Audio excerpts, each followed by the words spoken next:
Hello there and welcome to this look over my shoulder video. In this video, I am going to walk you through Facebook applications.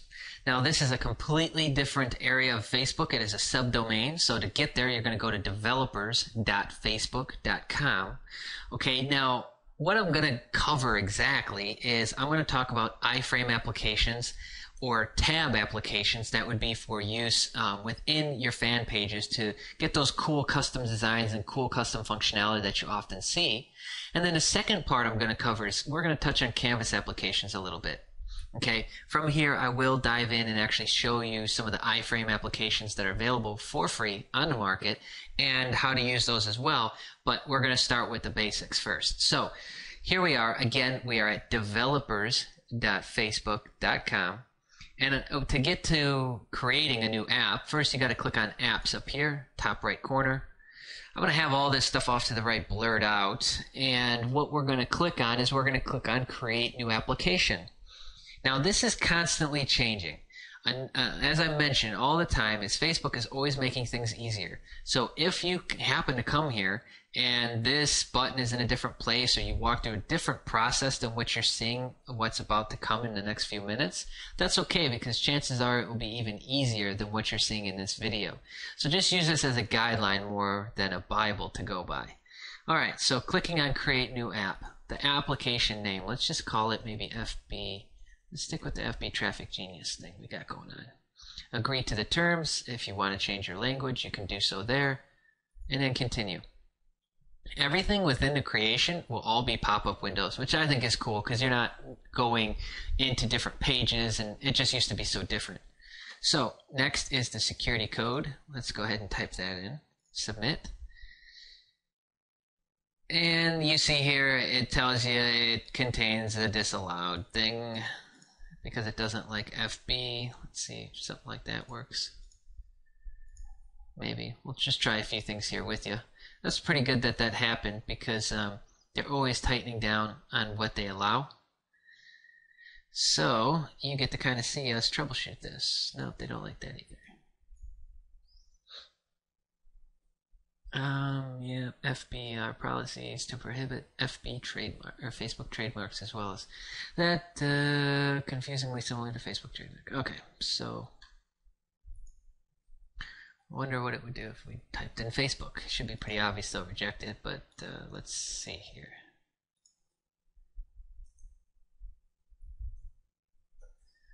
Okay, nope, that ain't gonna work either. So let's just go ahead and wrap this up. No, I can't do FB. That's right. Traffic Genius. Let's just do Traffic Genius 1, because I'm sure Traffic Genius is taken. So, continue. Okay. We should be alright now, but we'll see.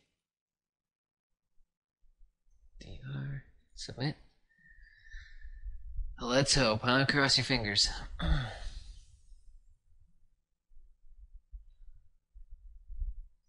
And so this will load, should redirect you to the application. See, here we go. Cool. So it worked.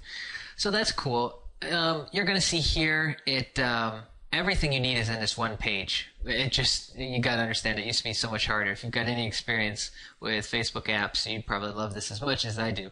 We can start with the display name. We can change that up. Don't need to worry about that. Contact email address. If you don't want it coming to this one, just put in something different. The new feature, you can categorize your applications now, which kind of helps from a standpoint of SEO. It's not like a super big indicator, I don't think, but I do believe that they're starting to try and classify their applications. So games, health and fitness, music, news, etc. And I believe that in the long run, that's going to help because if you notice a lot of times when you're searching within Facebook, it doesn't always pull up applications. It's kind of hard to find those sometimes.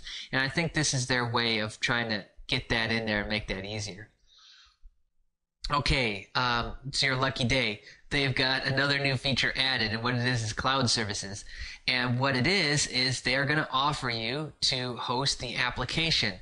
This is such a huge topic that I'm always asked about. What kind of hosting do I get if I'm going to host all the custom site files myself? What should I get? How much bandwidth? How much should I pay? How much should I charge if I have offline clients? That is such a common question that if you're having any hesitations about it or confusion as to whether or not you're getting something that can handle that, then I would definitely check out this option. I have not looked into this yet. I don't know if it's paid. I don't know if it's free. Maybe I'll shoot another video on it. We'll see. So moving forward, how does the app integrate with Facebook? You've got a couple different options here. You've got the website here at the top. You can leave that blank. And this is only if you want to use connect with Facebook button that is maybe attached to a blog or something like that. You would probably use this because if you look, when I X out, you want to integrate with Facebook login. So we're not doing that. The two main ones that you are working with as an application creator, developer, okay, is Facebook tab. That is going to be the cool custom Facebook tab. That is an iframe that you add to your Facebook page, okay, to your fan page. That's a page tab. App on Facebook, that is a Canvas application. What's the difference? When you access any farm or any Zynga game like Farmville, Cityville, etc., that is a Canvas application. You notice the width is much wider. It is not housed within a fan page tab. Okay, that is a Canvas application. Still within Facebook, but just looks different and you're kind of in a designated area. Okay? A tab, as mentioned, fits inside of a Facebook fan page. So that's the difference between the two. If I'm not working with a Canvas application, don't worry about that. Okay, if I am, let's go over those settings really quick. Canvas URL, that is going to be the base URL. So let's go ahead and type this out. trafficgenius.com, and then we're going to go, let's say, /FB Canvas. Okay, so what I would do is I would leave that just like that, but you got to end it with a slash or question mark, and if you don't, it'll tell you that. Okay, now a secure URL, what you've got going on with this is after October 1st, which is just coming around the corner, you will have to have a secured URL for either a Canvas application or a fan page tab application. With this, you see, let's say we had one that they put it on the entire domain, which I do in this case. They put SSL on the entire domain, so all I have to do is go back once it's activated and put an S on the end. Okay, so if I did that, I would save changes and I would be all set to move to the next step with using a Canvas application. Okay, but we're not. So let's go ahead and go over the options for page tabs. Now, the page name, what is that going to be? We could do welcome. That's really, a lot of people do that. We could do free video. Maybe I'm going to do a free video on Facebook, huh? Maybe I'm going to talk about 0-cent clicks. Oops, clients. FB clicks. Maybe something like that, right? Maybe I'm going to do something like that. Okay, maybe I'm going to do free webinar.